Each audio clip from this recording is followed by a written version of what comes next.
یسریٰ کو اشتیاق صاحب نے ڈرامہ کرنے سے صاف انکار کر دیا تھا۔ وہ نہیں چاہتے تھے کچھ بھی ایسا ہو جو سجیلا کو ناگوار گزرے۔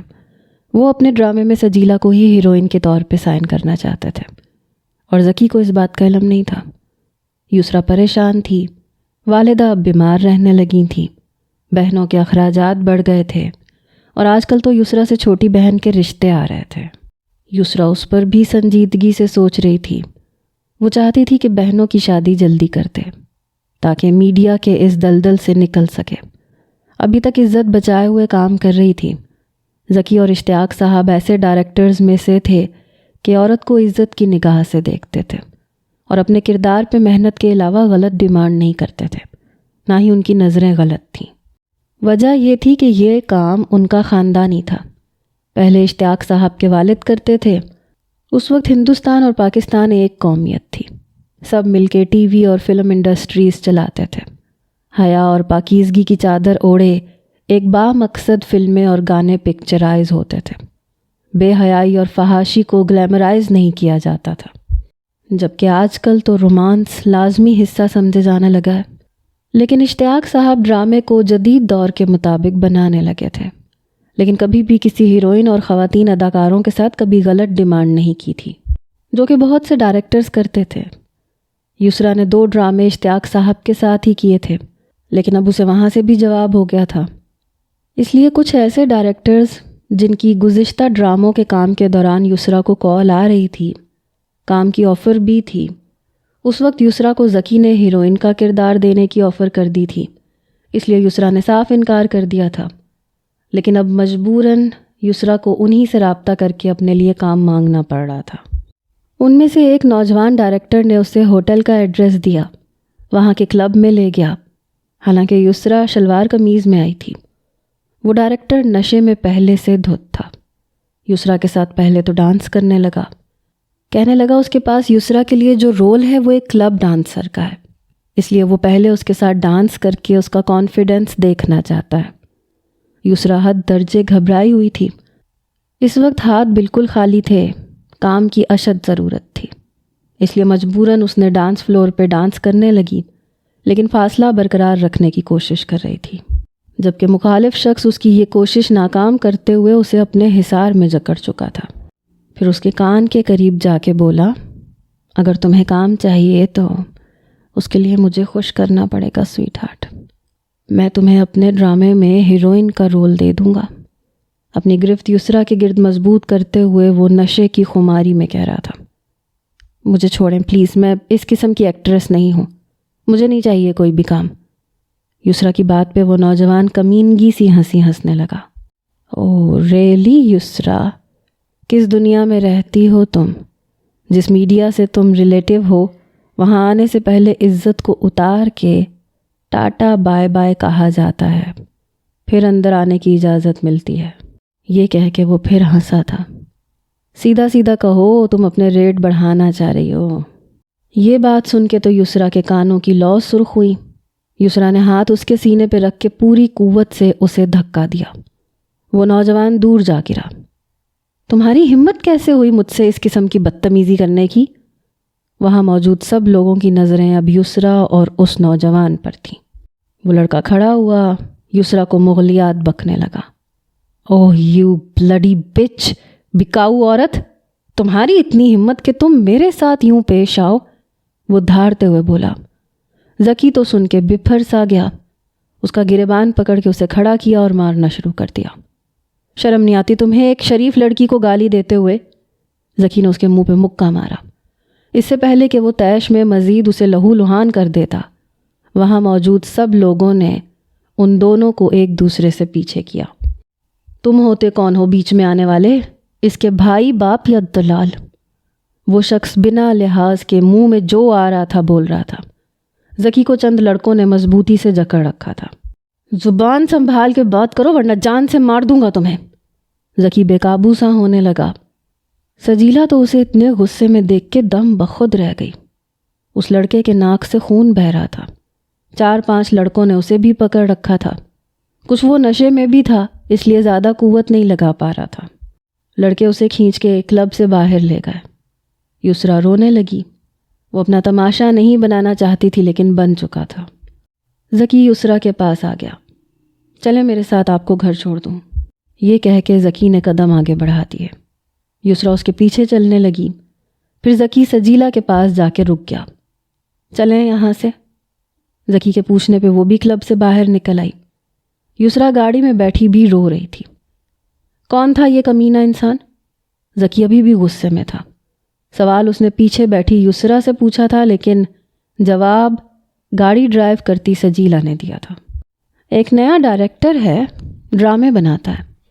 سجیلا اسے اچھی طرح سے جانتی تھی، اس کے ساتھ ڈرامہ بھی بنا چکی تھی۔ یسریٰ آپ اس کے پاس کیا کرنے گئی تھی؟ ذکی کو حیرت ہوئی تھی کہ جب وہ اسے کام دے رہا تھا اور اسے شہرت کی بلندیوں تک پہنچانا باقی تھا تو اسے کیا ضرورت تھی کسی اور کے پاس جانے کی؟ مجھے کام کی ضرورت تھی، اسی سلسلے میں اس نے مجھے یہاں بلایا تھا۔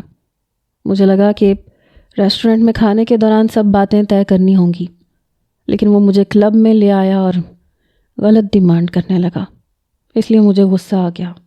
یہ بات سن کے تو ذکی کو اور بھی غصہ آنے لگا۔ کہنے لگا جب میں کام دے رہا تھا تو کسی دوسرے کے پاس گئی ہی کیوں تھی؟ یہ کون سی نئی بات ہے یسریٰ؟ کوئی انوکھی یا انہونی بات تو نہیں ہے جس پہ یوں ریئیکٹ کر رہی ہو؟ سجیلا کے لہجے میں طنز تھا۔ میں ایسی لڑکی نہیں ہوں اور نہ ہی کام کے لیے عزت کا سودا کر سکتی ہوں۔ تم پلیز کچھ دیر کے لیے چپ ہو جاؤ سجیلا۔ ذکی نے سب سے پہلے تو سجیلا کو خاموش کروایا جو صرف طنز کے نشتر چلا رہی تھی۔ آپ کو کام کی کیا ضرورت پڑ گئی تھی یسریٰ، جب میں آپ سے کہہ چکا تھا کہ آپ میرے ڈرامے میں ایز اے ہیروئن کام کریں گی؟ ذکی کی بات سن کے گاڑی کو یک لخت بریک لگی۔ سجیلا کو یہ خبر کسی بم دھماکے کی طرح سے لگی۔ سجیلا کی ناک کے نیچے کیا کیا ہو رہا تھا؟ ذکی ڈیش بورڈ سے ٹکراتے ہوئے بچا۔ پیچھے بیٹھی یسریٰ بھی آگے کو جھک گئی۔ یہ تم پر کیسی افتاد ٹوٹ پڑی؟ گاڑی اگر چلانی نہیں آتی تو اٹھو یہاں سے، میں چلا لیتا ہوں۔ یوں مین روڈ پہ گاڑی کو اچانک بریک لگانے سے کوئی حادثہ پیش آ سکتا ہے۔ سجیلا فوراً سے سنبھلی۔ اس وقت روڈ پہ گاڑیوں کا زیادہ رش نہیں تھا۔ پھر دوبارہ سے گاڑی چلانے لگی۔ یسریٰ سے اس کے گھر کا پوچھنے لگی۔ یسریٰ نے اپنے گھر کے سامنے گاڑی رکوائی۔ پسماندہ سا علاقہ دیکھ کے سجیلا نے ناک چڑھائی تھی۔ یسریٰ اتر کے اپنے گھر چلی گئی۔ سجیلا گاڑی دوبارہ مین روڈ پہ لے آئی۔ رہتی کہاں ہے یہ؟ جھونپڑے اور نخرے دیکھو، کیسے پارسا بنی پھرتی ہے۔ سجیلا نے اپنی جلن نکالنے کی کوشش کی تھی۔ وہ پارسا ہے، اچھی لڑکی ہے وہ۔ ذکی کی بات سجیلا کو سرے سے آگ لگا گئی۔ بس ساری دنیا میں تمہیں وہی اچھی لگتی ہے، ورنہ کوئی اور تو اسے منہ بھی لگانا پسند نہ کرے۔ خیر مجھے کیا، میرا وقت تھوڑی ہے کہ اس جیسی کمین لڑکیوں کو ڈسکس کروں، سجیلا نخوت بھرے لہجے سے بولی۔ ذکی کو اس کی بات سن کے حد درجہ افسوس ہوا تھا، لیکن بولا کچھ نہیں، جانتا تھا اس بیوقوف لڑکی سے بات کرنا بھی فضول ہے۔ فواد چپ نہیں بیٹھا تھا۔ اس نے پولیس سے نا امید ہو کر میڈیا کا سہارا لیا تھا۔ میڈیا پہ فواد کی ویڈیو کلپ چلتے ہی آگ کی طرح پھیلی تھی۔ مہر النساء کو نئی نسل اچھی طرح جانتی پہچانتی تھی، اور پھر ایسی گرما گرم خبروں کو میڈیا ہائی لائٹ کر کے بیان کرتا ہے تاکہ پیسے اچھے کما سکے۔ میری ہونے والی بیوی گھر سے خود نہیں بھاگی ہے، اسے اغوا کیا گیا ہے۔ میں یہ بات حلفاً کہنے کو تیار ہوں، یہ کسی نے سازش کی ہے، اور وہ جو کوئی بھی ہے، جہاں بھی ہے، اگر مجھے سن رہا ہے تو اچھی طرح سے جان لے، میں اس کے چنگل سے مہر النساء کو نکالے بنا چین سے نہیں بیٹھوں گا۔ پہلی بار موبائل پر یہ خبر دیکھتے ہوئے حازم کو پانی پیتے اچھو سا لگا تھا۔ مہر النساء جب کمرے میں داخل ہوئی تو حازم کھانس رہا تھا۔ وہ اندر آ کے اس کے مقابل کرسی پہ بیٹھ گئی۔ بھوک کی شدت اور بھی بڑھ چکی تھی، اس لیے حازم کو نظر انداز کر کے مہرو نے ہاٹ پاٹ سے روٹی نکالی اور نوالا توڑ کے کھانے لگی۔ حازم اب کافی سنبھل گیا تھا۔ موبائل کی ویڈیو کو پھر سے شروع کیا اور اس کی وائس فل کر دی اور موبائل ٹیبل پہ اپنے پاس رکھ دیا۔ ویڈیو کلپ چلنے لگا۔ میری ہونے والی بیوی گھر سے خود نہیں بھاگی ہے، اسے اغوا کیا گیا ہے۔ میں یہ بات حلفاً کہنے کو تیار ہوں، یہ کسی نے سازش کی ہے، اور وہ جو کوئی بھی ہے، جہاں بھی ہے، اگر مجھے سن رہا ہے تو اچھی طرح سے جان لے، میں اس کے چنگل سے مہر النساء کو نکالے بنا چین سے نہیں بیٹھوں گا۔ فواد کی آواز پہ مہر النساء اگلا نوالہ لینا بھول گئی۔ تڑپ کے حازم کے پاس رکھے موبائل کی جانب نظریں اٹھی تھیں۔ اس کی ایک جھلک دیکھ کر بے قراری نے بے ساختہ مہرو کو موبائل اٹھانے پہ مجبور کیا تھا۔ فواد اجڑی ہوئی حالت میں تھا۔ اس کا تھکا ماندہ اترا سا چہرہ، متورم آنکھیں اور اپنے لیے اس کی آنکھوں میں فکر مندی اور نمی دیکھ کے وہ تڑپ ہی تو گئی۔ حازم نے فون مہر النساء کے ہاتھ سے چھین لیا۔ الو کا پٹھا، کتا، کمینہ، دلہ، سمجھتا کیا ہے خود کو؟ ایک ایک لفظ حازم نے جما کے کہا تھا۔ مہر النساء نہ جانے کس دل سے سن رہی تھی۔ شدت سے لگی بھوک اب مٹ چکی تھی۔ آنکھوں سے بس ٹپ ٹپ آنسو بہہ رہے تھے۔ پانی پی کے وہ اٹھ کھڑی ہوئی۔ تم کہاں جا رہی ہو جانے من؟ کھانا کھاؤ یہاں بیٹھ کے اور بے فکر رہو، تمہارا عاشق تمہیں ڈھونڈنے کے لیے ایڑیاں رگڑتا ہوا مر بھی جائے تب بھی یہاں تک کبھی نہیں پہنچ پائے گا۔ سلاد کی پلیٹ سے کھیرا اٹھا کے بڑے مطمئن سے انداز سے بات کر رہا تھا۔ مجھے بھوک نہیں ہے۔ مہرو نے غصے اور نفرت کے ملے جلے جذبات سے حازم کو دیکھا، پھر اپنے آنسو صاف کرتے ہوئے کہا۔ حازم بھرپور نظر اس کے روتے ہوئے چہرے پہ ڈال کے کہنے لگا، مہر النساء چپ چاپ کھانا کھاؤ، ورنہ ابھی تک تم نے صرف میرا پیار دیکھا ہے اور وہ بھی تم سے برداشت نہیں ہو رہا تھا۔ خود ہی سوچ لو مہر النساء، میرا غصہ کیسے برداشت کرو گی تم؟ اور اگر تم یہاں سے کھانا کھائے بغیر گئیں تو مجھے بہت غصہ آئے گا، اور غصے میں پاگل سا ہو جاتا ہوں، بالکل بے قابو ہونے لگتا ہوں، اور پھر… حازم بڑے متوازن لہجے میں کھانا کھاتے ہوئے مہر النساء کے دل کو دہلا رہا تھا۔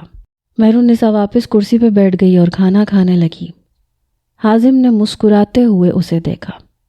گڈ گرل، جلدی سے کھانا کھاؤ، پھر ہم مل کے تمہارے خبیث عاشق کو اس کی ویڈیو کلپ کا جواب بھیجیں گے، جس میں تم اس سے یہ کہو گی کہ تم نے مجھ سے شادی اپنی خوشی اور رضامندی سے کی ہے۔ تم مجھ سے بہت پیار کرتی تھی، میرے بغیر رہ نہیں سکتی تھی، اس لیے تم نے میرے ساتھ نکاح کیا ہے، اور کوئی بھی تمہیں پریشان کرنے کی کوشش نہ کرے۔ تم میرے ساتھ بہت خوش ہو اور کسی سے رابطہ بھی نہیں رکھنا چاہتی۔ مہر النساء تو سن کے ہی سکتے میں آ گئی تھی۔ ایسی ویڈیو کا مطلب تو سیدھا سا یہ تھا کہ اسے کوئی ڈھونڈنے کی کوشش بھی نہ کرے۔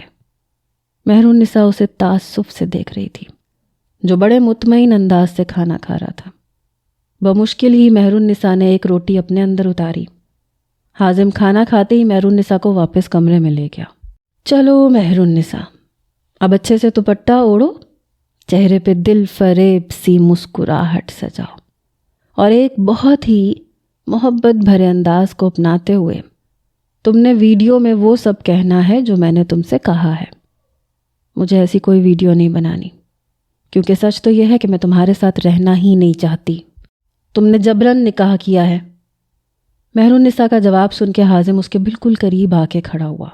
کچھ دیر اسے سنجیدگی سے دیکھتا رہا، پھر مسکرانے لگا۔ جب میں تمہیں نکاح کے لیے بے بس اور مجبور کر سکتا ہوں مہر النساء، تو پھر یہ بھی سمجھ لو کہ ویڈیو کے لیے بھی کر سکتا ہوں۔ ایک بات میری اور سمجھ لو سویٹ ہارٹ، تم اس وقت مکمل طور پہ میرے رحم و کرم پہ ہو۔ انکار کی تمہارے پاس گنجائش بالکل نہیں ہے۔ اپنا چہرہ وہ مہر النساء کے بالکل قریب کر کے اسے جتانے والے انداز میں بولا۔ مہر النساء نے اسے دیکھتے ہوئے تعصب سے کہا، کسی کو جب کوئی سزا سنائی جاتی ہے تو اسے اس کا جرم بھی بتایا جاتا ہے حازم۔ تم مجھ سے محبت نہیں کرتے، یہ میں نے ایک ہی رات میں جان لیا ہے۔ نہ میرے عاشق ہو نہ پرستار ہو۔ تمہارا ہر انداز مجھے یہ بتاتا ہے کہ تم مجھ سے کسی بات کا بدلہ لے رہے ہو۔ یہ وہ سوال تھا جو مہر النساء کے ذہن میں صبح سے کل بلا رہا تھا۔ حازم نے بغور اسے دیکھا، پھر ہنسنے لگا۔ کافی سمجھدار ہو جانے من، مجھے ایسی لڑکیاں بہت بھاتی ہیں جو عقل کا استعمال کرتی ہیں۔ یہ کہہ کے اس نے مہر النساء کے کھلے بال اس کی پشت سے مٹھی میں جکڑے۔ مہر النساء کراہ کے رہ گئی، لیکن یہی عقل جب ضرورت سے زیادہ استعمال ہونے لگے تو مجھے چڑ سی ہونے لگتی ہے مس رائٹر۔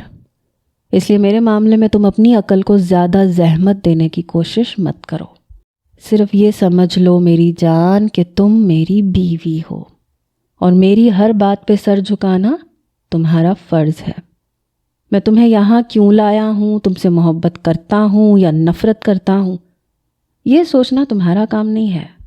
چلو جلدی سے دوپٹہ اوڑھو اور اپنے عاشق کے لیے ویڈیو بنانے کے لیے تیار ہو جاؤ۔ چاہو تو مکالمات کو جاندار بنانے کے لیے اپنی طرف سے الفاظ کا استعمال کر کے میری محبت میں جو چاہے کہہ دو۔ ایک ایک لفظ حازم نے دانت پیس کے غصے سے بولا تھا۔ اس کے بعد مہر النساء کے بالوں کو چھوڑ دیا۔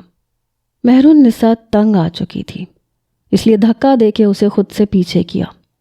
مجھے کوئی ویڈیو نہیں بنانی حازم، میں تمہارے ساتھ نہیں رہنا چاہتی، تم انسان نہیں ہو، جانور ہو۔ مہر النساء تنگ آ چکی تھی، اس کے صبر کا پیمانہ ختم ہو چکا تھا۔ اس وقت وہ چلا کے بول رہی تھی۔ حازم نے پل بھی نہیں گزارا اور ایک تھپڑ اس کے منہ پہ مارا۔ وہ چکرا کے رہ گئی، پھر اسے بازو سے دبوچ کے بولا، تمہیں بتاؤں جانور کیا ہوتے ہیں، کیسے نوچ نوچ کے کھاتے ہیں؟ پیار کی زبان سمجھ میں نہیں آتی تمہیں؟ تو ٹھیک ہے مہر النساء، تمہیں میں اب اس زبان میں سمجھاتا ہوں جو تمہیں اچھی طرح سمجھ آتی ہے۔ یہ کہہ کے اس نے مہر النساء کو بیڈ پہ دھکیلا تھا۔ مجھے تمہارے ساتھ نہیں رہنا، سمجھے تم؟ مجھے معلوم ہے فواد مجھے ڈھونڈ لے گا، اور یاد رکھنا جب مجھے موقع ملا میں یہاں سے بھاگ جاؤں گی۔ وہ بپھر کے بولی تھی۔ حازم نے اسے کوئی جواب نہیں دیا اور کمرے سے باہر نکل گیا۔ مہر النساء رونے لگی۔ فواد، خدا کے لیے مجھے یہاں سے نکال لو، میں اگر مزید یہاں رہی تو مر جاؤں گی۔ سسکیوں سے روتے ہوئے وہ فواد کو یاد کر رہی تھی۔ 10 منٹ بعد کمرے کا دروازہ پھر سے کھلا۔ حازم کے ساتھ اس کا کتا ٹومی بھی کمرے میں داخل ہوا۔ مہر النساء کی ٹومی کو دیکھ کر جان نکلنے لگتی تھی، اس قدر وہ کتے سے ڈرتی تھی۔ ٹومی، اپنی مالکن کو اچھی طرح سے سمجھاؤ کہ اسے یہاں پہ کیسے رہنا ہے۔ یہ سن کے ٹومی مہر النساء کے پاس جانے لگا۔ مہر النساء کی چیخیں بلند ہوئی تھیں۔ حازم پلیز اسے یہاں سے باہر نکالو، مجھے بہت ڈر لگتا ہے اس سے۔ مہر النساء کی رنگت پل میں سفید ہوئی تھی۔ عجیب سا کتا تھا، بالکل سیاہ رنگ والا، اور اس کی آنکھیں سرخ ہوتی تھیں جیسے آنکھوں میں خون اترا ہوا ہو۔ زبان باہر نکالے وہ لمبی لمبی سانسیں بھر رہا ہوتا تھا۔ مہر النساء کی ٹومی کو دیکھ کے جان نکل جاتی تھی، لیکن حازم کمرے سے باہر نکل کر دروازہ بند کر چکا تھا۔ اب وہاں ٹومی تھا اور مہر النساء۔ یسریٰ گھر پہنچ کے سیدھا اپنے کمرے میں گئی۔ بیڈ پہ اوندھے منہ لیٹ کے پھوٹ پھوٹ کے رونے لگی۔ یہ ضروریات زندگی بھی کبھی کبھی انسان کو ایسی راہ پہ گامزن کر دیتی ہیں جن پہ وہ کبھی چلنا نہیں چاہتا۔ یسریٰ بھی حالات کی اسی چکی میں پس رہی تھی۔ عزت کی روزی کمانا مشکل ترین ہو چکا تھا، اور جہاں 4 پیسے اچھے ملتے تھے وہاں عزت جانے کا ڈر اور خوف ہر وقت لاحق رہتا تھا۔ وہ ابھی اپنے خیالات سے تنگ آ کے رو رہی تھی جب والدہ کی مسلسل کھانسنے کی آواز پہ اسے یاد آیا کہ وہ دوا لانا بھول گئی ہے۔ خود پہ بے تحاشا غصہ آ رہا تھا۔ اس وقت رات کے 11 بج رہے تھے۔ یہی سوچ رہی تھی کہ پہلے جا کے دوا لے آئے، تبھی اس کے موبائل کی بیل بجی۔ ذکی کا نمبر جگمگا رہا تھا۔ یسریٰ نے آنسو صاف کیے اور فون اٹھا لیا۔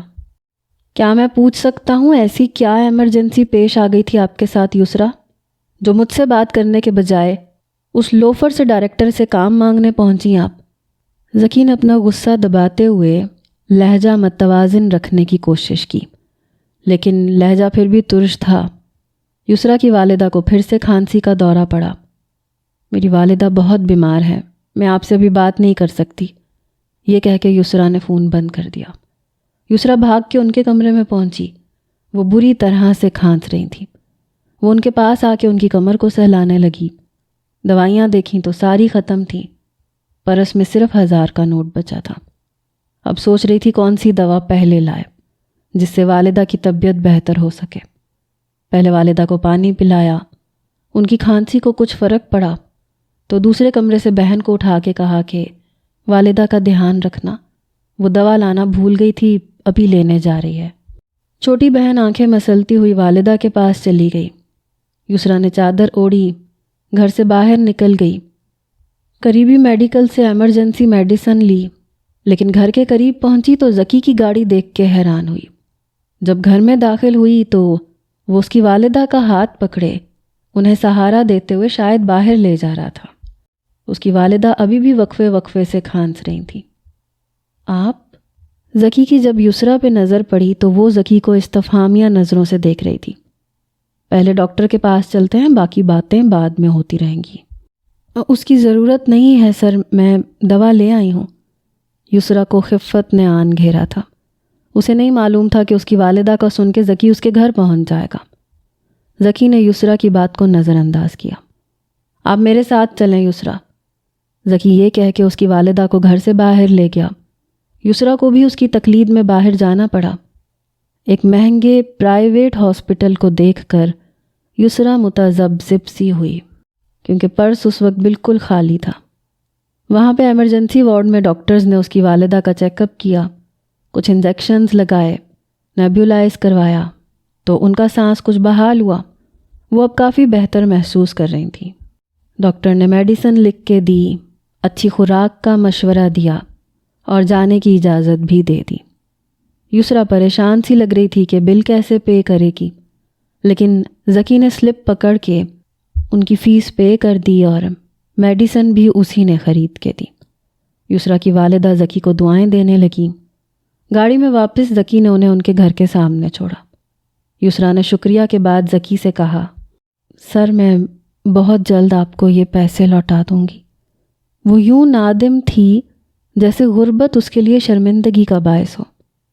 اندر چل کے بات کرتے ہیں یسریٰ، یہ کہہ کے ذکی نے اپنا فرنٹ ڈور کھولا اور وہ چل کر دوسری جانب آ کر یسریٰ کی والدہ کے لیے دروازہ کھولنے لگا، انہیں احتیاط سے نیچے اتارنے لگا۔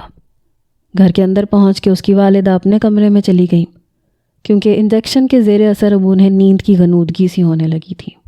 یسریٰ نے چھوٹی بہن کو چائے کا کہا اور ذکی کو ڈرائنگ روم کی طرف لے جانے کا اشارہ کرنے لگی۔ ذکی ڈرائنگ روم میں داخل ہو کے ایک صوفے پہ بیٹھ گیا۔ اس کے سامنے رکھے صوفے پہ یسریٰ بیٹھ گئی۔ سر آپ کا بہت بہت شکریہ۔ یسریٰ نے دوبارہ سے ذکی کا شکریہ ادا کیا۔ پلیز یسریٰ، بار بار یوں کہہ کے مجھے شرمندہ مت کریں، میں نے آپ پہ کوئی احسان نہیں کیا ہے۔ ہر انسان انسانیت کے ناطے دوسرے انسان سے رشتہ رکھتا ہے اور اسے نبھانا میرا فرض تھا جو میں نے ادا کر دیا۔ میں آپ سے صرف یہ پوچھنا چاہتا ہوں کہ آپ کلب میں کیسے پہنچ گئیں؟ آپ ایسی لڑکی ہرگز نہیں ہیں یسریٰ کہ اس قسم کے ڈائریکٹرز کے ساتھ خود سے وہاں گئی ہوں۔ یہ بات تو میں پورے وثوق سے کہہ سکتا ہوں۔ ذکی کی بات سن کے وہ نظریں چرا گئی۔ سر یہ جو انسان کی مجبوریاں ہوتی ہیں وہ اسے بہت کچھ کرنے پہ بے بس کر دیتی ہیں۔ یہ وہ دور تو نہیں ہے کہ صرف میڈیا پہ کام اور محنت کو دیکھا اور سراہا جائے۔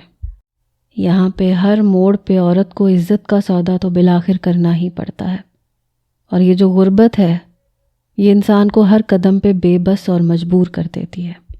میں اس کے لیے آپ کو کچھ نہیں بتا سکتی۔ میں آپ کو باعزت کام دے رہا تھا یسریٰ، باخدا آپ کی عزت پہ میں آنچ بھی نہ آنے دیتا۔ پھر پہ بھی بات ہو سکتی تھی آپ کی، جو آپ کی خواہش کے مطابق ہی ہوتی، یا شاید اس سے بھی کہیں زیادہ مل جاتی۔ مجھے افسوس ہوا آپ کو وہاں دیکھ کے۔ مجھے اشتیاق صاحب نے منع کیا تھا۔ وہ کہنے لگے آپ جا سکتی ہیں، ڈرامے کی ہیروئن ہمیشہ سے سجیلا ہی بنی ہے اور آگے بھی وہی بنے گی، اور ذکی کی طرح وہ بے وقوف نہیں ہیں جو اپنے ڈرامے کو آنے والے نئے لڑکے لڑکیوں کے ہاتھوں تجربے کی بھینٹ چڑھائیں گے۔ یسریٰ کی بات سن کے وہ حیرت زدہ ہوا تھا۔ اس کے علم میں لائے بغیر اشتیاق صاحب نے اتنا بڑا فیصلہ بھی کر لیا اور یسریٰ کو منع بھی کر دیا۔ بابا نے آپ سے یہ سب کہا یسریٰ؟ آپ نے مجھے کیوں نہیں بتایا؟ آپ کو مجھ سے بات کرنی چاہیے تھی۔ سر وہ آپ کے والد ہیں، اصل تو وہی ہیں، ان کے ہاتھ میں سب کچھ ہے۔ میں نہیں چاہتی آپ ان کی مخالفت کرتے ہوئے مجھے سجیلا کی جگہ دیں۔ میں تو پہلے ہی یہ سوچ کے پریشان تھی کہ کیسے ایک ہیروئن کا کردار ادا کر سکتی ہوں.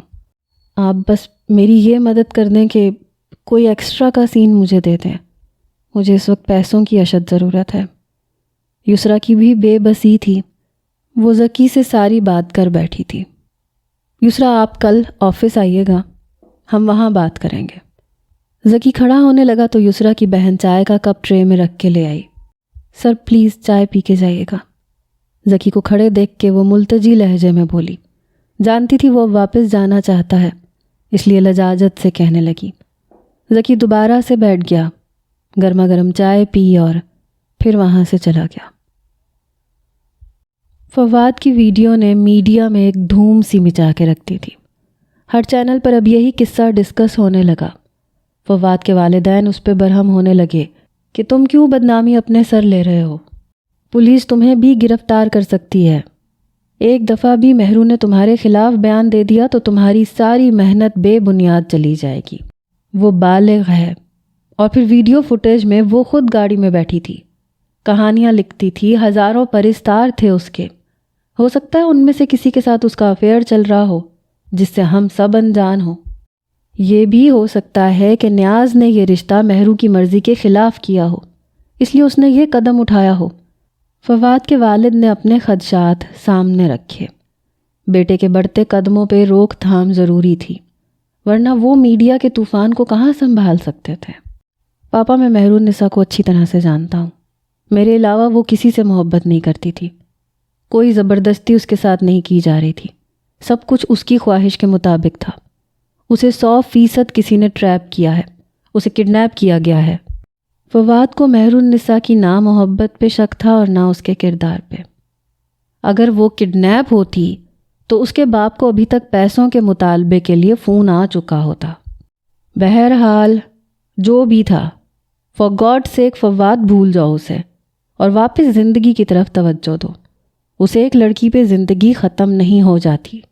فواد کے والد کو بیٹے کے جذباتی پن کو دیکھ کے غصہ آنے لگا تھا. پاپا میں ہرگز اسے نہیں چھوڑ سکتا جب تک میں مہر النساء کے منہ سے سچ نہ سن لوں. میں نے بہت چاہا ہے اسے. وہ میرے لیے کیا ہو چکی ہے میں آپ کو لفظوں میں سمجھا ہی نہیں سکتا. جب تک میں اسے ڈھونڈ نہیں لوں میں چین سے نہیں بیٹھوں گا. فواد پاگل پن مت کرو. کیا سمجھتے ہو تم؟ کیا ابھی تک اس کی عزت قائم ہوگی؟ ایسے گھٹیا لوگ سب سے پہلے عورت کی عزت کو ہی برباد کرتے ہیں. وہ واپس آ بھی جائے تو میرے گھر کی بہو ہرگز نہیں بن سکتی. اپنے والد کی بات سن کے فواد نے انہیں حیرت سے دیکھا تھا. پاپا آپ ایسا سوچتے ہیں؟ مجھے افسوس ہے آپ کی سوچ پہ. اگر اس کے ساتھ کچھ غلط ہوا بھی ہے تو حادثاتی طور پہ ہوا ہے. اس میں وہ قصوروار ہرگز نہیں ہے. میں تو اسے ضرور اپنا لوں گا. فواد! اس کے والد چلا کے بولے تو فواد انہیں غصے سے دیکھتا ہوا اپنے کمرے میں چلا گیا. مہر النساء حازم کو پکارتی رہ گئی لیکن وہ دروازہ بند کر کے جا چکا تھا. کتا جیسے جیسے مہر النساء کے قریب بڑھ رہا تھا وہ بیڈ کی دوسری جانب پلٹ کے پہنچ گئی. وہاں سائڈ ٹیبل پہ ایک بھاری سا واز پڑا تھا. مہر النساء نے وہ اٹھا لیا تاکہ کتے کو ڈرا سکے. وہ کتا بہت تیز تھا. ایک ہی پل میں کودتا ہوا مہر النساء کے اس ہاتھ پہ جھپٹا. اگلے ہی پل گلدان مہر النساء کے ہاتھ سے دور جا گرا تھا. قالین کی وجہ سے ٹوٹنے سے بچ گیا تھا. کتے کو اپنے اتنا قریب دیکھ کے وہ بے ساختہ چلانے لگی تھی، رونے لگی تھی. وہ کتا پیچھے ہٹ گیا، بھونکنے لگا. مہر النساء یوں تھی کہ ابھی اس کی روح اس کے جسم سے پرواز کر جائے گی. وہ دروازے کی طرف بھاگنے لگی تاکہ کمرے سے باہر نکل جائے، لیکن وہ کتا ایک ہی کود مارتا ہوا دروازے کے پاس مہر النساء سے پہلے پہنچ گیا تھا اور دروازے پہ ایستادہ یوں کھڑا تھا جیسے چوکی دار ہو. مہر النساء کا جی چاہا کہ خود کو ختم کر لے. وہ کمرے کی کھڑکی کے پاس چلی گئی. کھڑکی کھولی تو وہی جیل جیسی لوہے کی سلاخیں موجود تھیں. وہ اسی کے ساتھ سر ٹکا کر بلک بلک کے رونے لگی. وہ کتا اب خاموشی سے دروازے کے پاس کھڑا رہا. 1 گھنٹہ مہر النساء ہچکیوں سے روتی رہی. دل ہی دل میں اللہ سے اپنی رہائی کی دعائیں مانگنے لگی. 1 گھنٹے میں اس کی آنکھیں رونے کے باعث اچھی خاصی سوج گئی تھیں. حازم 1 گھنٹے بعد کمرے میں آیا تھا. مہر النساء سامنے صوفے پہ بیٹھی گھٹنوں پہ بازو رکھے منہ چھپائے رو رہی تھی۔ حازم نے ایک اچٹتی سی نظر مہرالنساء پہ ڈالی، پھر کتے سے پوچھنے لگا، to me come on my child. حازم کی آواز سن کے مہرالنساء نے چہرہ اوپر کر کے اسے دیکھا جو کتے کو اپنے ساتھ بیڈ پہ بٹھا چکا تھا۔ اب بتاؤ، دماغ کچھ ٹھیک ہوا مس رائٹر کا؟ حازم کی بات سن کے کتا بھونکنے لگا، ساتھ ہی ساتھ آنکھوں سے اشارے کرنے لگا۔ حازم نے گرے ہوئے گلدان کو دیکھا، پھر ماتھے پہ بل ڈالے مہرالنساء کو گھورا، پھر کتے سے مخاطب ہوا، آئندہ اگر یہ تم پہ وار کرے تو کچا چبا جانا اسے۔ حازم کی بات سن کے حیرت کے ساتھ ساتھ مہرالنساء کو خوف بھی آیا تھا۔ کتے کی ہر بات وہ سمجھ رہا تھا اور اسے ہدایت بھی دے رہا تھا۔ کتا پھر سے بھونک کے باہر دروازے کی جانب دیکھنے لگا۔ اوہ، تو بھاگنے کی کوشش بھی کی ہے اس نے؟ حازم نے تعجب سے مہرالنساء کو دیکھا، پھر کتے کے سر پہ ہاتھ پھیرنے لگا۔ ایسا کرو ٹامی، آج تم اسی کمرے میں سو جاؤ۔ ہرگز نہیں حازم، پلیز اسے یہاں سے بھیج دو۔ تم جو چاہتے ہو میں کرنے کو تیار ہوں، لیکن اسے یہاں سے نکال دو۔ مہرالنساء رقت آمیز لہجے سے حازم کی منت کر رہی تھی۔ ٹھیک ہے جانے من، جیسے تمہاری خوشی، میں تمہاری بات تو ٹال ہی نہیں سکتا، اتنی محبت جو کرتا ہوں تم سے۔ حازم کے طنز سے ڈوبے لہجے کو وہ نہ جانے کس دل سے سن رہی تھی۔ جاؤ ٹامی، جا کے آرام کرو۔ حازم کے کہنے کی دیر تھی کہ کتا دم ہلاتا ہوا کمرے سے باہر چلا گیا۔ حازم نے اٹھ کے پہلے کمرے کو لاک کیا، پھر مہرالنساء کے پاس آ کے بیٹھ گیا۔ مجھے یہ بتاؤ مہرالنساء، یہ سب کر کے تمہیں کیا حاصل ہوا سوائے ان خوبصورت آنسوؤں کے؟ مہرالنساء کے رخسار سے بہتے ہوئے آنسو حازم نے اپنی انگلی کی پور پہ اٹھا کے کہا۔ مہرالنساء نے اپنا چہرہ پیچھے کر لیا۔ بات تو تم میری اب بھی مان رہی ہو، لیکن رو رو کے جو حشر تم خود کا کر چکی ہو، ویڈیو تو اب کل ہی بنے گی۔ چلو شاباش، جا کے منہ دھو اور آرام کر لو، پھر اٹھ کے تمہیں ڈنر بھی تو بنانا ہے، وہ بھی 15 لوگوں کا۔ یہ کہہ کے وہ کمرے سے نکل گیا تھا۔ مہرالنساء بس بے بسی سے اسے دیکھتی رہ گئی۔ رات کو وہ کھانا بنا کے تھک کے سو چکی تھی۔ رات کو کسی عورت کے چلانے کی آوازوں پر مہرالنساء کی آنکھ کھلی۔ مہرالنساء اٹھ کے بیٹھ گئی۔ لیمپ آن کیا تو حازم اس کے برابر سے غائب تھا۔ کمرے کا دروازہ بھی کھلا ہوا تھا۔ کسی کے چلانے کی آواز کے ساتھ دروازہ بھی زور سے بج رہا تھا۔ حازم، دروازہ کھولو، کیوں مجھے کمرے میں قید کر رکھا ہے؟ حازم! ایک زنانہ آواز تھی جسے سن کے بے ساختہ مہرالنساء نے لحاف خود سے اتارا تھا اور بیڈ سے نیچے اتر گئی۔ یہ کون ہے؟ کیا میرے علاوہ اور بھی لڑکیاں اس حویلی میں قید ہیں؟ مہرالنساء کا سر چکرا سا گیا۔ حازم نامی شخص شاید کسی گینگ کا حصہ تھا جو لڑکیوں کو اغوا کرتے ہیں، اور پھر یہ سوچ مہرالنساء کے دماغ میں آتے ہی اس کی جان حلق میں پہنچ گئی تھی کہ کہیں وہ لوگ عورتوں کی اسمگلنگ نہ کرتے ہوں۔